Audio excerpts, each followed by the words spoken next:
All right, so we're gonna go ahead and learn how to censor our clay and trim it. So once you've thrown your piece, go ahead and just make sure your surface is clean and dry. And then you can try to get it as centered as you can. Turn the wheel slowly.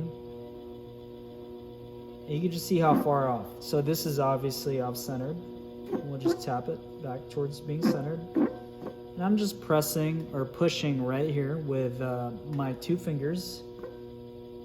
And what I'm looking for is a centered position, right? That means that the center axis, the center of this pot, is spinning exactly center of the wheel head. All right, so obviously this is not centered. And it takes a couple of tries. Centered, all right? Now another thing too that you want to do, right, is that before you even censor as well, just try to feel how thick, how much space you have at the base so that you don't go through when you're trimming. One of the beginner woes is to, throw a pot, get it to trimming, and then accidentally poking a hole all the way through. All right, just trying to center here, and I'm confident that's centered. All right, now I'm gonna take 3 pieces of clay. You could do 4. What I'm gonna do is set it up, put them into chicken nugget sized pieces, and send them up into thirds. You could do 3 or 4, all the way around. Just push once, hold it down so it doesn't shift. You don't want to mount it and then accidentally, push it off-centered. And so that's why I typically hold it down. Now you don't want to push into the pot, you want to push down into the clay. All right, so all the way around, I've pushed it 3 times, once in the center and then once on each side. And this, for the most part, should stay stable. All right, now I'm going to begin with the big loop tool, and there's a couple ways to hold it. You could hold it like a pencil, but I like to hold it just like this. Put my thumb right here, and I'm just going to level this corner here. And I have fingers over the pot so that if it lifts off, it doesn't come flying off the wheel. All right. Just putting an angle there.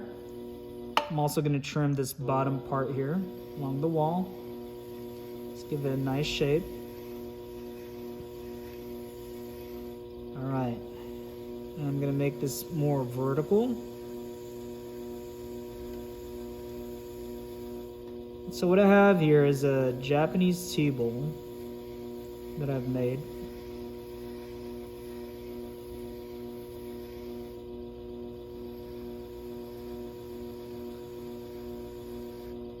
And as you see, I could hold it a couple ways, right? But the thumb always keeps it stable. All right, there you go. And then in this corner, I'm going to put just a bevel. It's an angle cut.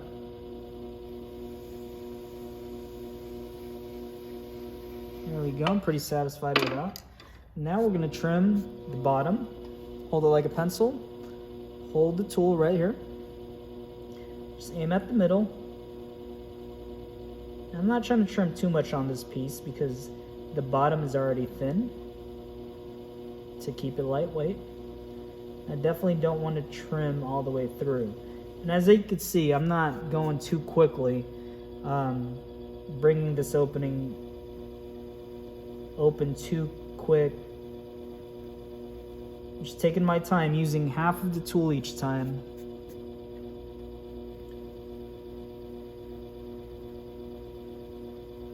When I say half of the tool, just half of the width of this tool here.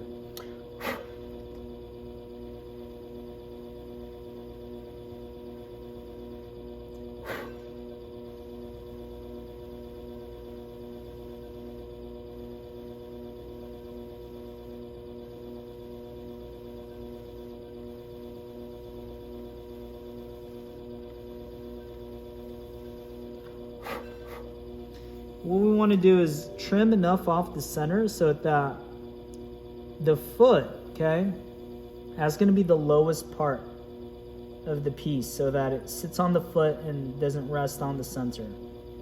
Alright, so now that I have everything trimmed, I'm just going to drag my tool to the right so that everything is even. And then just follow through with my big loop tool again. I'm going to hold it this way now, and I'm just going to flatten everything out.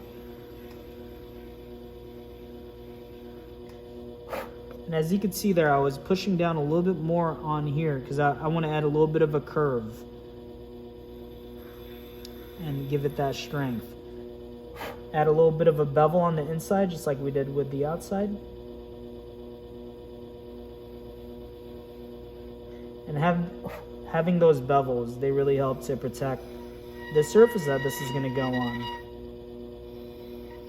so that doesn't scratch any wood that it's on. And that's about it. All right.